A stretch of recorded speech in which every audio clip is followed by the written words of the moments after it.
Our weekly immigration news roundup is brought to you by the law firm of Figueroa and Associates. For consultation on any immigration or legal matter, please call 855-768-8845. That's 855-768-8845. For full stories and more immigration news, visit www.theimmigrantsjournal.com. That's www.theimmigrantsjournal.com. Hello, my name is Mary Campbell, legal assistant at the law firm of Figueroa and Associates, and your presenter with this week's immigration news based on a press release by America's Voice. Builders, farmers, factory owners, and Penn Wharton highlight the devastating cost of mass deportation.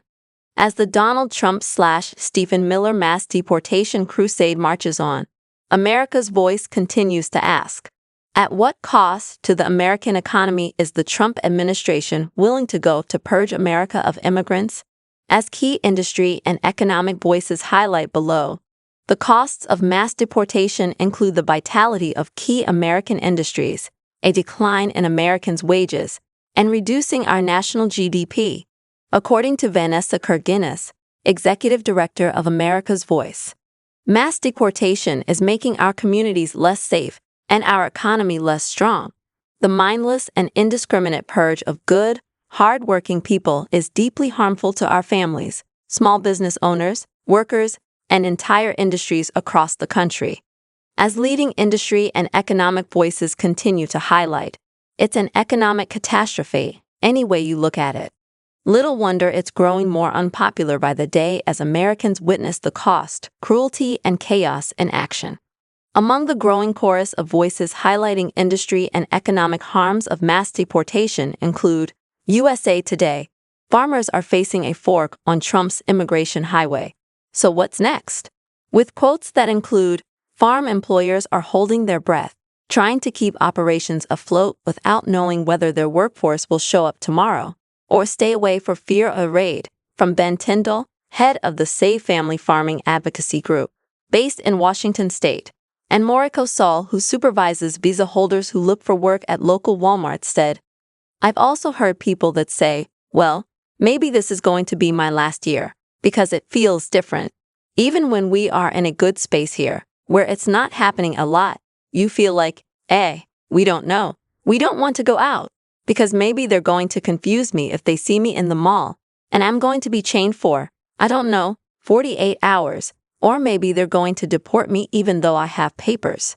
CNN, how Trump's mass deportations could backfire on the American economy by shrinking paychecks, featuring a new Penn Wharton analysis that found that a 4-year policy in which 10% of the nation's unauthorized immigrants are removed per year would increase federal deficits by $350 billion, reduce GDP by 1%, and dent the average worker's wages.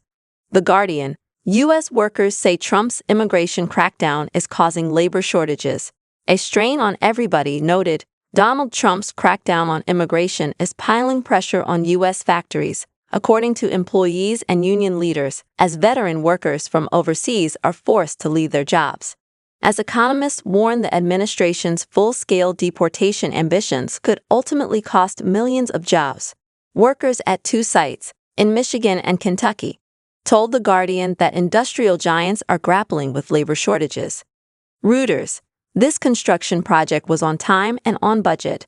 Then came ICE, noted. Reuters interviewed 14 people in construction, CEOs, trade association officials, and site supervisors, who said the raids are causing project delays and cost overruns and exacerbating existent shortages of skilled labor. Construction spending hit a record high in May 2024. But then slid 3.5% through this past May, according to U.S. Census Bureau data, an annual drop rarely seen outside of recessions. The New York Times, ICE took half their workforce. What do they do now? Noted, for more than a decade, Glen Valley's production reports had told a story of steady ascendance. New hires, new manufacturing lines, new sales records for one of the fastest-growing meatpacking companies in the Midwest. But, in a matter of weeks, production had plummeted by almost 70%. Most of the workforce was gone. Half of the maintenance crew was in the process of being deported. The director of human resources had stopped coming to work, and more than 50 employees were being held at a detention facility in rural Nebraska.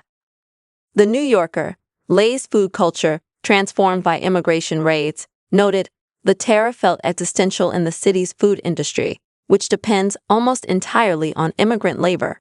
In heavily Latino areas, many business owners and their employees and patrons were afraid to leave their homes, turning some commercial corridors into ghost towns.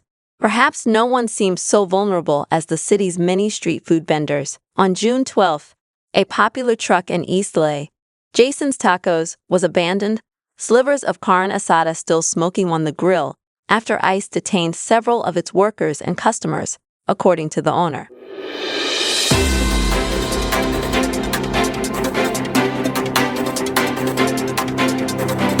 Our weekly immigration news roundup is brought to you by the law firm of Figueroa and Associates. For consultation on any immigration or legal matter, please call 855-768-8845. That's 855-768-8845. For full stories and more immigration news, visit www.theimmigrantsjournal.com. That's www.theimmigrantsjournal.com.